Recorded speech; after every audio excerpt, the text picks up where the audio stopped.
다섯 번째 이야기 넘어가도록 하겠습니다. 지금 천재 신혼 부부에 대한 이야기가 뜨겁습니다. 혼인신고 미룬 채 신랑 집에 신부가 전세 세들어 살아간다 라는 얘기인데요. 일단 집값의 80%까지 전세 대출을 받아서 들어가서 살고 있다라는 겁니다. 그래서 현금으로 갭이 얼마 안 되는 집을 현금으로 매입한 다음 그 다음에 이제 배우자가 들어가면서 전세자금 대출로 80%를 받아가지고 나머지 20%를 같이 납부를 하고 그리고 나서 이제 그 집을 내 집으로 만들어서 산다라는 건데, 자 이렇게 특공 또 신혼부부 특공들을 위해서 혼인신고도 늦추고 그리고 또 추첨제 폐지가 되고 나서 가점으로만 들어가는 부분 때문에 지금 지난 9월 서울 아파트 연령대별 구매 비중에서 1위가 30대로 나섰다 이런 얘기입니다. 결국 원인은 추첨제 덕분에 청약 점수가 낮아도 수백 대 1의 경쟁률을 뚫고 30대가 분양을 받을 수 있는 기회가 있었으나 2017년 10월부터 서울 아파트 전용 면적 85제곱미터 이하 청약 시 추첨제를 배제하고 100% 가점제가 되면서 30대는 사실상 기회를 완벽하게 잃었다. 따라서 30대 입장에서는 내 집 마련을 하려면 청약이 불가하니 집을 살 수밖에 없는 거고, 그래서 본인들이 선택할 수 있는 최대한의 메리트들을 다 끌어모아서 지금 매수 쪽으로 돌아서고 있다. 그 중에 하나가 매수를 갭이 얼마 나지 않은 주택을 매수한 후에 배우자가 입주하는 형태로 해서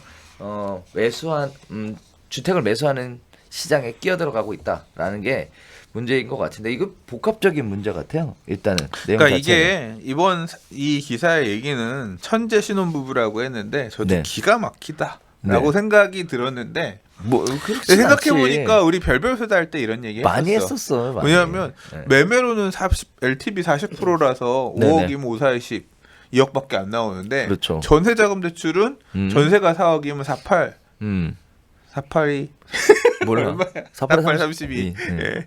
그러니까 아이씨 계산이 구구단이 안 나오네. 3억 2천. 전세자금 대출이 담보대출보다 더 나오는 구조다. 그래서 이건 맞아요. 문제다. 이제 그런 얘기 했잖아요. 그걸 활용해서 그 얘기죠. 집값 올라간 예, 케이스도 그러니까 많죠. 결국 이게 원래는 부부인데 결혼을 같이 살긴 하지만 예, 임대인과 임차인이 동거인으로 같은 집에 전세자금 대출을 끌어안고 사는 그렇죠. 그런 기이한 구조를 10년 전에 상승장에서는 양도소득세, 종부세 등의 이유로 부부가 이혼을 했죠. 예, 네. 그러니까 잘 살고 있던 부부들을 멀쩡한 부부들을 예, 다 이혼시키는 어떤 그런 정책들이 있었다라고 하면 지금은 청약을 목표로 또는 주택 구입을 목표로 잘 살고 싶은 부부를 동거인으로 만드는 예, 결혼을 못하게 하는 결혼을 못하게 하는. 예, 이제 그런 정책으로 부작용이 나타나고 있다. 근데 이게 표현이 천재 신혼이잖아요. 천재. 근데 이게 제가 이 기사를 이제 공유를 했더니 뭐라 그러냐면 이 기사 얘기를 그 얘기 들었어요. 그랬더니 이제 이 사람들을 대상으로 재테크 교육하는 선생님들 있잖아요. 얘기를 네네. 했어요. 그랬더니 이건 벌써 작년에 다 지금 이게 지금 뜯는 게 아니라 이미 작년에 다 끝난 얘기래. 다 이렇게 할 사람들 다 끝내고 한 거고, 그러니까 시장은 말을 안 할 뿐이 앞서가는 거야. 이렇게 하고 있는 사람들이 많이 있는 거지. 그러니까요. 자, 이런 형태의 집을 사는 게 합리적인 선택이냐 또는 무리한 시도냐에 대한 얘기들은 참 입장에 따라 다양하게 있을 것 같아요. 합리적인 선택인 경우는 어떤 거냐면요. 샀는데 집값이 올랐어. 그럼 합리적인 선택, 잘한 선택이 되는 거야. 근데 이렇게까지 해서 샀는데 떨어졌어. 그러면 미친 짓 한 거지. 그러니까. 예. 자, 나중에 지금, 후회하지. 그렇죠. 지금 현재 합리적인 선택이냐 무리한 시도냐에 대한 결론은 내릴 수 없을 것 같습니다. 없을 것 같은데 어찌됐든 30대 입장에서는 굉장히 안타까운 일이 발생됐다라고는 보여집니다. 오직하면 전세를 살기보다 내 집을 갖고 싶어하는 30대의 수요가 굉장히 많다는 것도 사실은 조금 놀라웠어요. 저는 개인적으로는. 그리고 또 하나는 그렇게 하기 위해서 지금 현재 이런 부분들에 대해까지 깊숙하게 공부했다는 거 아니에요? 지금 재테크에 관련된 아, 그걸 부분들을. 한번 봐야겠다. 네? 네 얘기를 하니까 지금 생각나는 게 그걸 한번 오늘 가서 찾아봐야겠다. 뭐냐면 네. 지금 여러 언론에서 저도 뭐 많이 얘기했고 별별 수다에서도 얘기했고 했지만 네네. 30대가 완전히 지금 벼 있다. 청약제도에서는 배제돼 있기 배제돼 때문에 있죠. 이 30대 불안감이 사실은 큰 수요층이 큰 문제거든요. 맞아요. 네. 근데 이게 30대를 다시 청약 시장으로 돌려준다고 해서 해결이 안 돼요. 왜냐하면 주택 공급의 물량은 제한적이니까. 그렇죠. 결국 그러면 40대가 아마 불안한 40대가 또 살아 가려고 하겠지. 40대는 30대보다는 머금고 있는 자금이 나으니까 뭐 더 그게 문제가 될지도 모르겠어. 아무튼 그런데 뭐 요점은 뭐냐면 뭘 찾아보고 지금 시장에 움직이는 메인 수요층은 30대라는 거죠. 예, 강북에 거래 제일 많이 주택을 구입하고 있는 것도 30대고 30대가 움직이고 있는데 뭘 볼 거냐? 부동산 스터디 카페에 매일 가입하는 가입 멤버 통계가 있어요. 예, 근데 연령대로 예, 저희 연령대 카페 안에 구성하고 있는 회원들의 연령대가 나와요. 성별도 나오고 다 그 정도가 나오거든요. 근데 그러니까 시기별로 가입 시점에 따라서 어느 연령대가 많이 가입돼. 요새 지금 가입 증가세가 가팔라요. 보통은 그러니까 좀 약간 경기 안 좋을 때는 한 7, 800명, 5, 600명, 안 좋은 날은 안 오는 날은 한 4, 500명밖에 가입을 안 했거든요. 네네. 근데 여름 이후부터는 꾸준히 1000명 이상 가입해요. 일간으로. 그리고 지금은 1500명 정도 가입해요. 그러니까 그렇군요. 상승세가 뭐 지난 몇 개월 전보다 한 3배까지도 두세 배 이상 늘어난 상태거든요. 그러니까 지금 부동산 정보를 얻겠다고 오는 수요층들이 과연 연령대가 편중되어 있다라고 하면 분명히 30대가 엄청나게 지금 가입하고, 그러니까 부동산 나 잘 몰랐는데 지금부터 좀 공부해야겠어, 알아야겠어, 지역에 대해서 좀 알아야겠어 할 때 사람들이 와서 보는 거거든요. 그래서 그 흐름을 좀 짚어보도록 하겠습니다. 그러니까요.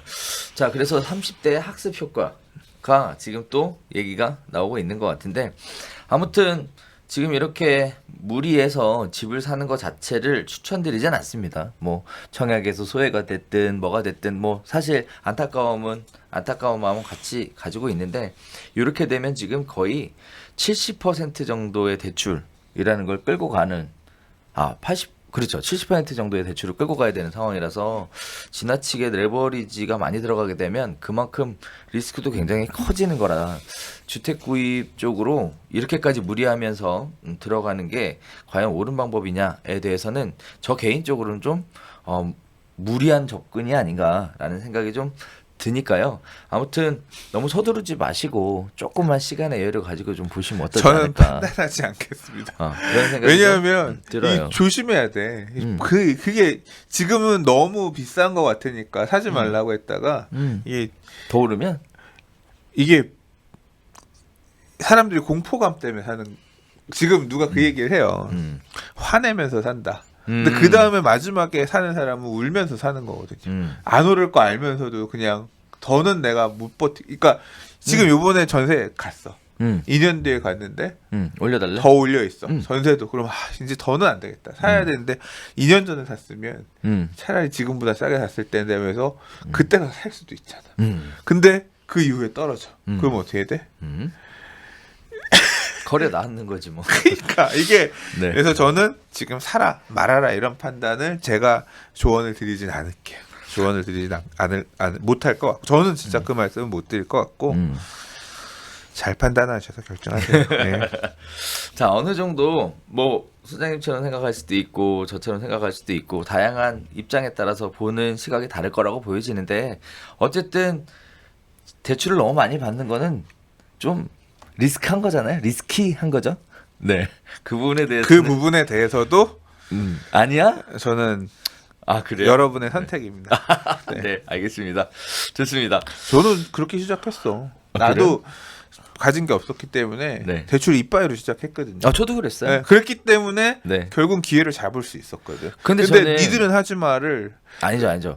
대출을 그렇게 이빠이 받을 수는 있어요. 받을 수 있는데 그거를 감당할 여력도 있냐? 심지어 떨어져도 괜찮겠냐에 대해 생각을 미리 하고 접근하면 된다. 그러니까 그 판단은 니들이 하세요. 여러분들께서 하세요. 네. 네. 자, 그런 식의 말씀을 좀 드려보도록 하겠습니다. 자, 6번째 이야기 들어가 보겠습니다. 자, 지금 내년 세법 개정안 관련해서 시끌시끌 하고 있는데, 그 중에 하나가 2천만 원 이하의 주택 임대 소득자에게도 소득세 신고하고 납부해라. 결국 이게 쟁점인 것 같습니다. 자, 국세청이 그동안 비과세했던 수익금액 2천만 원 이하 주택 임대 소득을 2019년 귀속분부터 소득세를 과세하겠다라고 발표를 했습니다. 주택 임대 소득자는 소득세를 신고하며 사업자 등록도 해야 한다라고 국세청에서 세게 나왔는데요.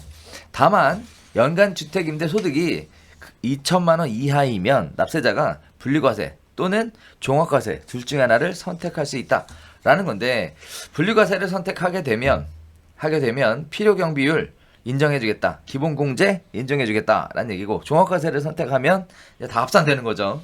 그래서 이제 결국 분리과세로 유도해 가려고 하는 모습입니다.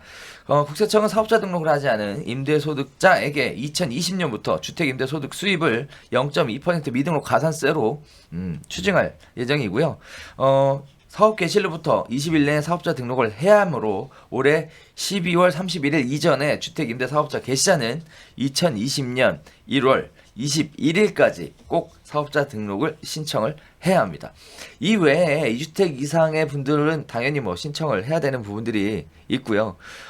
국세청은 이들 중에 다주택자 중에 신고 안 한 사람들을 대상으로 해서 고가주택, 다주택 임대소득자를 대상으로 성실 신고 여부에 대해서 검증 작업 들어가겠다라고 말을 하고 있습니다. 문제는 이거예요. 이제 시청자분들한테 알려드리고 싶은 게, 전월세 확정일자 자료를 가지고 이미 국세청은 조사에 착수했습니다. 거기에 따라서 불성실 신고 혐의자 2천여 명에 대해 탈루 세금을 엄정하게 추징할 계획이라고 하니, 결국은 전월세 자료를 신고를 하게 되는 거고, 거기에 따라서 국세청은 그 신고 자료를 토대로 임대 사업을 하고 있다는 걸 사실상 거의 100%에 가깝게 확인하고 있다는 것이니, 결국 내년 1월 21일까지 임대사업자 등록을 하는 게 굉장히 유리한 판단이다라는 식의 이야기를 지금 하고 있는데, 과연 진짜 그럴까? 하겠죠. 그러니까 결국 발생하는 주택에 대한 소득도 이게 이번 정부에서 하는 게 아니라, 네. 제가 기억하기로는 적어도 한 10년은 됐어요. 네네. 그러니까 10년까지는 한다고 아니지만 했지. 한 8, 9년? 계속. 예. 그러니까 이명박 대통령 시절부터 다주택자에 대한 임대소득, 그러니까 소득이 있는 곳에 과세를 하겠다. 이거에 따라서 얘기를 했는데, 그 시절은 이제 경기가 안 좋던 시절이잖아요. 네네. 그래서 유예. 네네. 본격적으로 도입하는 부분은 좀 나중에 하겠다라고 나중에 했는데, 계속 미뤘죠. 다시 이제 쿨타임 돌아왔잖아요. 그러니까 지금은 어떤 명분도 있고, 예, 시장의 과열을 막으려고 하는 어떤 그런 부분으로서도, 그래서 이제 이 얘기가 지금 본격적으로 가는 거고, 그래서 이제 내야겠죠. 당장 나부터 걸리는데. 그러니까 지금 그래서 네. 사실 그 유튜브 영상에 네. 댓글 나오시는 분들 중에, 나는 뭐 얼마밖에 안 받는데 그것도 신고해야 되나요? 네. 이렇게 질문하시는 분들이 계시는데요. 네. 이제 선택을 하셔야 되는 거예요. 분리과세로 갈 건지 아니면 종합과세로 갈 건지. 근데 종합과세로 간다라는 얘기는 다른 기타의 수익까지 다 다 합쳐서 뭉쳐서 하니까 다 뭉쳐서 네. 세율이 훨씬 높게 적용되는 거고, 그렇게 될 수 있는 거죠. 예, 분리과세면, 그러니까 요것만 따로 하면, 근데 분리과세는 제한적으로만 가니까, 그러니까 임대소득이 크지 않은 경우만 네. 분리과세를 조금 봐주는 거고, 좀 나오면 어쩔 수 없이 다 종합과세네. 그렇죠. 자, 그래서 이런 부분들이 적용이 되기 때문에 그 기준이 이제 연 소득금액 2천만 원이라는 임대소득을 가지고 기준을 삼겠다라고 지금 얘기하고 있는 거거든요. 세무사가 유망 직종인 것 같아. 지금 이런 상황이면 네. 제가 지금 느끼는 게 뭐냐면, 이거는, 이제 발표가 됐잖아요. 네. 이제 세무사 바꾸겠어. 이거 네, 지금 사업자 왜냐하면 등록해줘야 되고. 개별 케이스마다 사람마다 따져서 이게 단순히 보유세만 엉켜 있는 게 아니라, 그러니까 결국 주택을 보유하는데 발생하는 세금이 소득세, 재산세, 종합부동산세, 이게 다 묶여 있는 거잖아요. 네. 이거 어떻게 이거를, 그러니까 주택을 구입할 때부터 어떻게 사람을 나누느냐, 아내 이름으로 살 거냐, 내 이름으로 살 거냐, 아니면 공동명의로 할 거냐, 이런 케이스에 따라서 세계산이 다 달라지기 때문에. 그리고 사실 여기서 빠진 게 있어요. 뭐요? 건강보험료. 그래서 사실 왜냐하면 이게 세금은 뭐 아까 미납 과태료 뭐 0.2% 얼마 안 돼. 그렇죠. 예, 얼마 안 되고, 세율은 어차피 소득에 대해서 내는 거니까 되는 건데, 이 보험료는 재산에 따라서 때리는 거기 때문에 보험료도 금액이 작지 않거든요. 그렇죠. 예. 이제 재산가액이 큰 사람들 같은 경우 그렇거든요. 이게 다 뭉뚱그렸 따지면 그냥 폭탄이 뻥 터지는 경우가 될 수 있는 거죠. 뭐 지금 기사에서 요번 종부세 관련해서 뭐 내년에 얼마 더 늘어난다 하지만 이런 부분들이 다 맞물리면 보유세 또는 임대소득을 누리고 있는 부분에 대한 소득세 이제 이런 부분까지 따지면 그다음에 이제 건강보험료 안 내던 분이 내야 되는 경우 이런 것까지 따지면 좀 세부담이 엄청나게 그러니까 소득 이 부담이 지출해야 되는 여러 가지 부담이 엄청 커질 수 있겠다. 약간 무섭다. 뭐 나오면 봐서 이제 그 다음에 회피할 방법을 좀 찾아야겠다. 자, 이거를 좀 정리해 보면 일단 그렇습니다. 자, 2천만 원이 넘어가면 무조건이에요. 무조건 신고해야 되는 거예요. 자, 일단 연 임대소득이 2천만 원 이하면 분리과세 또는 종합과세 둘 중에 하나를 선택해야 돼요. 자, 어떤 게 좋을 것이냐 세무사를 통해 상담해 보면 되겠지만 구체적인 상담은 세무사를 통해서 하시는 게 정확하겠죠. 그러나 내가 어떤 선택을 하는 게 유리할 것이냐에 대해서 살짝만 접근을 해보면 일단 일정 소득이 있는 분이 임대소득 사업을 신고를 안 해서 합쳐지게 되면 종합과세로 가요. 그러면 세율이 올라가서 많은 소득을 세금을 내야 될 수 있으니 일정 소득이 있는 분들은 분리과세 쪽으로 분리를 시키는 게 훨씬 더 유리합니다. 다만 임대소득 자체가 기본적인 일정 소득 자체가 없으신 분들, 임대 사업만 하시는 분들 중에 2천만 원 이하의 적은 금액의 임대소득이 있으신 분들은 종합과세로 묶여도 크게 차이는 없을 것이다라는 게 일단 여기서 보여지는 기본적인 판단입니다. 그래서 기본적으로 일정 소득이 있는 분이냐 없느냐에 따라 선택의 기준이 좀 달라질 거고 일정 소득의 금액이 어디까지냐 어느 정도 되느냐에 따라서도 역시 선택의 기준이 좀 달라질 거다라고 보여집니다. 매월 20만 원씩 버시는 분들 같은 경우에는 얘기가 좀 달라지겠죠. 하지만 매월 뭐 2천만 원씩 버는 분들한테는 종합과세 가면 폭탄입니다. 자, 매월 2천만 원 벌면 짱이잖아. 왜요? 그런 분은 이미 다 고민해서 결론 나 있는 거 아니야? 자, 이제 네. 문제가 그거였던 것 같아. 2천만 원 이하의 임대소득을 받았으니까 신고를 안 해도 된다라고 생각했던 부분, 그 부분에 대해서 지금 확정일자 가지고 이미 국세청에서 조사를 들어갔다는 부분, 이런 그러니까 부분들을 이거는 뭐 내년부터 낼 생각은 이제까지 안 냈지만 낼 수밖에 없다 생각하고 그렇죠. 있어야 그래서 될 것 같아요. 이제 한 달 하고도 한 24일 남은 것 같습니다. 네, 사업자 등록을 하실 수 있는 기간.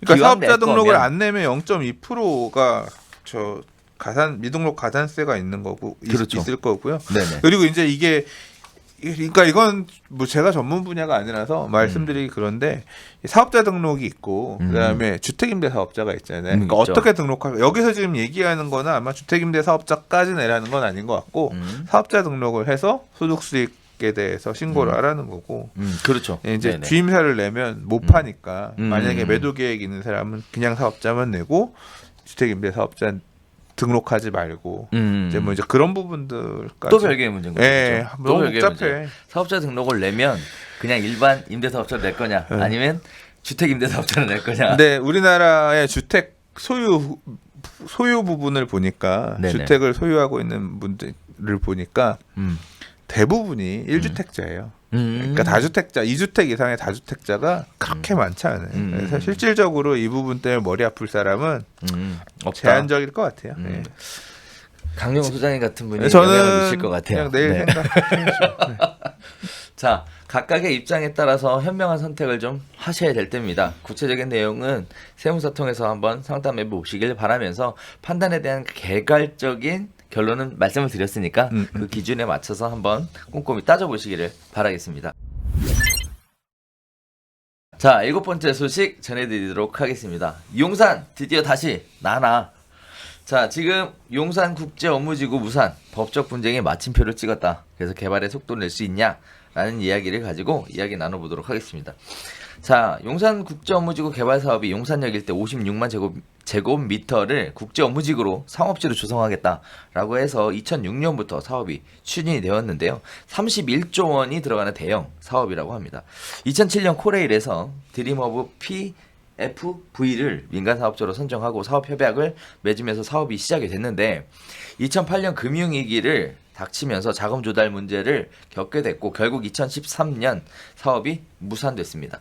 거기에 따라서 드림오브 프로젝트 금융투자와 롯데관광개발, 삼성물산 등 20여 개 회사가 코레일을 상대로 2,400억 원대 채무 부존재 확인 소송을 진행을 해왔고 돈 돌려달라는 얘기거든요.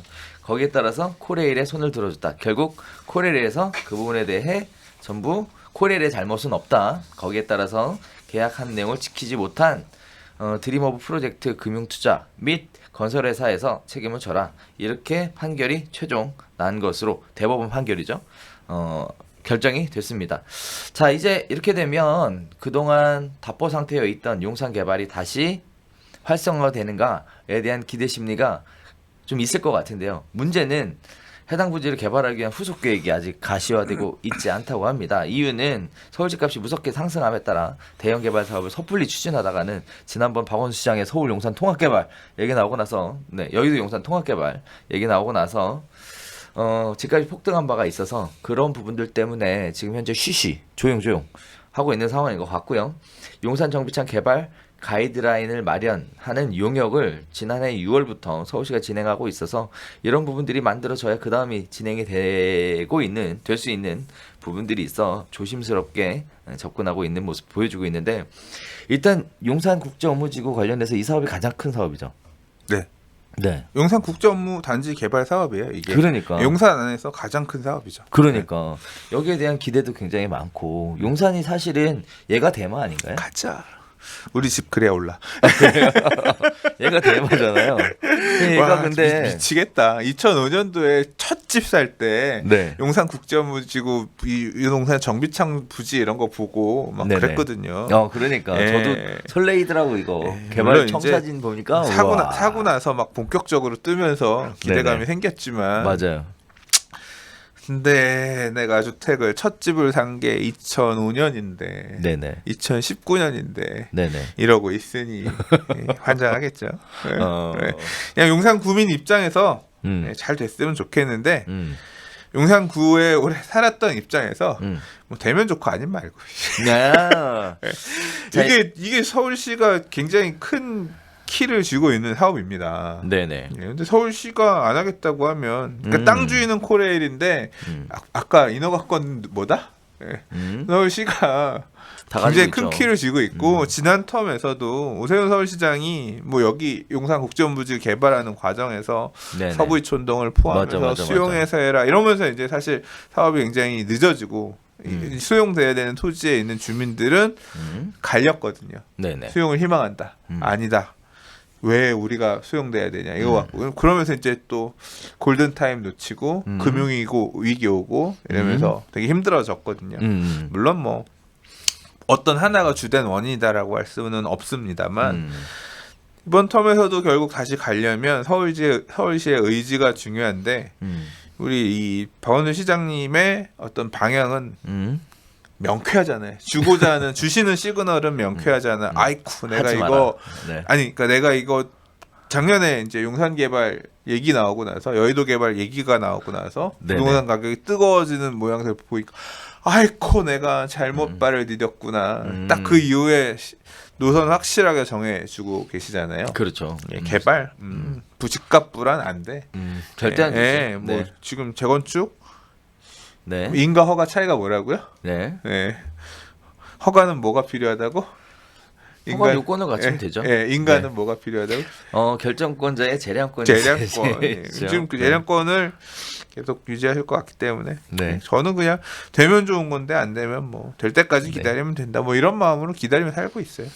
저는 개인적으로 사실 이거를 보면서 저 나름대로는 안타까운 마음이 있었어요. 왜 그랬냐면 이거 굉장히 큰 프로젝트고 그랬는데 금융위기가 딱 닥치고 나서 이렇게 굴지의 대기업들이 두 손 들고 아웃될지는 몰랐어 사실. 네, 전혀 예측을 못했었던 거거든요. 그래서 뭐라고 생각했냐면 그래도 대기업들이 이렇게 대거 참여를 했고 리스크에 대해서 해지를 다 한 거잖아요. 그러니까 끌고 갈 것이다. 시장이 좋아질 때까지 어차피 이 개발 사업 자체도 단기에 끝날 수 있는 게 아니고 중장기 버전으로 끌고 가야 되는 상황이라 어떻게 해서든 끌고 갈 것이다라고 생각했는데 손을 들어버렸었어요. 손을. 그래서 못 하겠다. 그래가지고 뭐 그 당시에 뭐 여러 가지 얘기들이 있었어요. 그죠? 왜 못하냐 뭐 코레일과 계약 기간에 따르면 언제까지 얼마를 줘야 되고 언제까지 얼마를 줘야 되고 이런 건가 있었는데 뭐 자금 납부에 대한 기간을 연장을 해달라 못하겠다 무슨 뭐 계약한 대로 원대로 가라 뭐 어쩌고저쩌고 막 하다가 결국은 아웃 이렇게 된 거거든요. 그러고 나서 지금까지 어마어마한 시간이죠. 무려 12년이라는 시간을 끌어오고 있습니다. 사실은 얘가 돼야 용산이 재가치를 하게 되는 건데 얘가 멈춰 있어서 이 부분이 좀 안타깝다는 생각이 들어요. 왜냐면 어쨌든 도시라는 게 개발하고 발전을 해야 되잖아요. 근데 이제 도시라는 게 뭐 예를 들어 뭐 이렇게 얘기할 수는 있어요. 뭐 재건축을 허가를 해주면 특정 이익이 특정인에게 뭐 과중되고 뭐 어쩌고 이렇게 얘기는 할 수는 있지만 이거는 그런 개념은 아니잖아요. 네, 개발 사업을 통으로 받아서 전체적으로 통합 개발 하게끔 해서 결국은 그 서울시의 지도를 바꾸겠다라는 개념인 거고 그래서 국제화 시대에 맞춰서 나름대로의 경쟁력을 확보하겠다 이런 식의 큰 마스터 플랜을 가지고 이렇게 진행되고 있는데 아무튼 좀 안타까웠어요. 근데 또 하나 재밌게 보고 있는 사실은 2017년 3월 달에 서울하고 용산 서울시에서 용산 광역중심 미래비전 용산 마스터 플랜 연구 용역을 착수했다. 그럼 결국은 서울시는 이게 결국 개발을 하겠다는 의지는 할 거예요. 있는 거죠. 해야지. 그러니까. 이 땅을 뭐 어떻게? 근데 어떻게 개발할지에 대한 방향성 부분은 네네. 그거는 뭐 들은 얘기도 있고 네. 그런데 할 말은 많지만 네. 하지 않겠습니다. 사실 잘 몰라서. 그러니까 방향이 네. 되게 뜬금없는 방향도 있긴 하더라고요. 우리가 생각하는 모두가 바라고 염원했던 그런 방향이 아닐 수도 있으니까. 그렇구나. 설마 여기다가 임대 아파트 지는 건 아니죠? 할 말은 많지만 하지 않겠습니다. 네. 자, 용산이 서울의 중심에 자리 잡고 있고요. 사실 용산이 집중적으로 관심을 받았었던 부분들이 다양한 개발 호재, 뉴타운 호재뿐만 아니라 이렇게 용산 국제업무지구에 대한 호재들이 겹겹이 쌓이면서 용산이 큰 인기를 끌고 관심을 받았었던 그런 지역으로 떴던 건 사실입니다. 자, 그 전에 용산은 사실 뭐 그렇게 큰 관심들이 없었죠. 낙후된 지역, 낙후된 도시, 하나로 낙후된 구 뭐 이렇게 인식을 했었었는데 어쨌든 시간이 지나면서 용산에 대한 가치가 재조명되고 입지에 대한 가치가 재조명된 거는 이런 개발 호재들이 모여서 그런 아니야 가치에 이거 영향을 미치지 나오기 않았나? 전에도 장난 아니었어. 국제업무지구 아무것도 모르던 시절에 이게 네. 2006년에 발표했는데 네. 2004년 5년 시티파크 파크타워 난리 나고. 아, 그랬나? 네, 그래서 사실 이게 뭐 이런 것도 있었어 하면서 다들 나중에 뒤집어진 거지. 실제로는 공원 이전, 미군 부대 이전하고 공원 만들고 이런 것만으로도 미군 부대 이전이 엄청나게 있었구나. 큰 화두였고 이건 나중에 아주 이게 나오고 나니까 잠잠했던 용산의 서부권도 뒤집어졌고 이제 그랬던 이슈였습니다. 아, 그렇군요. 맞습니다. 네. 그러고 보니까 그러네요. 자, 그래서 다양한 이슈들이 모여서 용산이라는 지역의 가치가 새롭게 평가되는 이런 모습들을 보여줬는데 일단 뭐 우리 처음에 얘기했던 것처럼 한남 3구역처럼 용산 얘기하니까 좋다. 모든 사람의 관심을 팍 받고 있는 상황에 네. 과연 개발 자체가 기대하는 것처럼 순탄하게 진행되기는 어려워 보이기는 합니다만 네. 그럽니다만 12년도 기다렸는데 뭐 나 앞으로 12년도 기다릴 수 있어. 이게 거의 뭐 그런 것 같아요. 그러니까 와 12년 전에 생각했던 용산의 이 뭐 드림어브 이거 만들어준 그림 보면 기가 막히잖아요. 그렇죠. 예, 그래서 야 그랬는데 지금 와 생각하니까 아 역시 꿈은 꿈이구나. 12년 뒤에 꾸면 되지 뭐. 예. 시간은 가요. 지금 당장 미군 이전 언제 하나 했는데 이전했고 작년 또 이전해서 지금 이전하고 있고. 그리고 아마 내년에 1단계 뭐 급한데 먼저 공원 조성해서 개방하나 일부 개방하나. 그래요? 예. 되긴 되네. 그리고 여기는 이제 이 코레일 부지이기 때문에 네네. 이제 코레일 쪽에서 사업 시행 이제 어떤 주관에서 가는 쪽이지만 민간이 소유하고 있던 민간 택지들 소유자 택지들 같은 경우는 지구단위 계획 수립해서 다 줬잖아요. 그래서 지금 그 태평양 어. 무지에 어마어마하죠. 신사옥 지은 거, 그 다음에 뭐 레미안 용산, 네. 푸르지오산, 오. 그 옆에 지금 지어지고 있는 용산 사구역이라고 불리는 음. 국제빌딩 사구역, 센트럴파크 해링턴 스퀘어. 음. 한강로에 있는 스카이라인이 바뀌었어요. 제가 그 지역에 있었던 시절하고는 완전히 다른 완전히 동네가 바뀌었죠. 됐고 맞아, 하나하나 바뀌고 있기 때문에 그 있잖아요. 음. 뭐 시계는 간다? 군대에서 쓰는 말 있잖아. 아 거꾸로 매달아놔도 뭐 시계는 간다? 시계는 그건가? 간다. 네. 용산은 간다. 예, 지금은 아니지만 언젠가 되겠지. 예. 자, 그래서 이런 생각을 해봅니다. 어쨌든 지금 국제 경쟁력을 갖춰야 되는 시대에 뭔가 개발에 대한 필요성, 이렇게 좋은 위치의 땅을 그냥 놀리는 것 자체는 뭐 어떻게 보면 바람직한 방법은 아닌 것 같아요. 다만 이런 부분들이 시장 상황과 또 개발 계획의 방향, 뭐 이런 여러 가지들을 잘 조율을 해서 뭔가 어떤 혜택이 특정인에게 가지 않는, 어떻게 보면 많은 사람들이 혜택을 누릴 수 있는, 그러면서 동시에 장기적인 관점에서 많은 사람들이 혜택 볼 수 있게끔 이렇게 가는 게 좋지 않을까. 다만 기간은 좀 걸릴 것 같다라는 생각을 하게 돼 봅니다. 네. 나중에 이 용산국제업무지구 관련해서는 따로 좀 얘기하는 아주 할 얘기가 즐거운 많구나. 기회가 있었으면 좋겠어요. 아, 즐거운 기회. 그러니까 지금은 좀 묵혀 있지만 이제 여기 뭐 안에 들어가는 규모 뭐에서부터 이 관련해서 얘기들 좀 할 수 있으면 좋겠습니다. 자, 그렇게 해서 오늘 이야기를 쭉 한번 나눠봤습니다. 네, 오늘도 엄청나게 길게 녹화는 했는데, 네. 추워요. PD님 화이팅. 추워요. 편집하려면 이제 큰일 났다, 이제. 에. 그죠? 네. 자, 오늘도, 이번 주도 다양한 이슈를 가지고 시청자분들에게 이러저러한 수다를 한번 떨어봤습니다. 뭐 냉철한 분석이냐, 어떤, 개인의 의견을 너무 전체적인 의견처럼 이야기하는 거 아니냐라는 다양한 의견도 주시고 계시는데요. 아무튼, 수다니까, 네, 저희가 그냥 개인적으로 생각하는 각자의 의견에 대해서 편안하게 이야기 나눴다라는 거, 그렇게 생각해 주시면 감사하겠고요.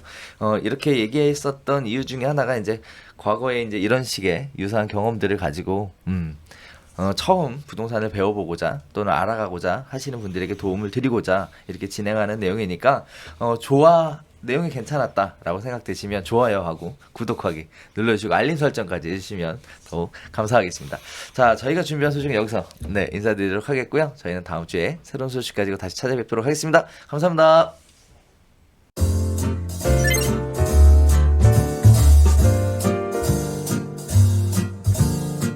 잠이 부족해서 요새 유튜브 편집 좀비로 살다 보니까 용산이 사실은 얘가 대마 아닌가요? 진짜 우리 집 그래야 올라. 첫 집을 산 게 2005년인데 2019년인데 이러고 있으니 환장하겠죠. 새로운 소식 가지고 다시 찾아뵙도록 하겠습니다. 감사합니다. 고생하셨습니다. 고생하셨습니다. 오늘 저녁에 왔어요. 편집은 누가 하세요? 술 먹으러. 지금 가서 또 이제 편집해서 올리고 요새 다른 영상이 많아가지고. 그렇죠. 지금 다들 뉴스를 따로 못 읽어서 좀 스트레스야.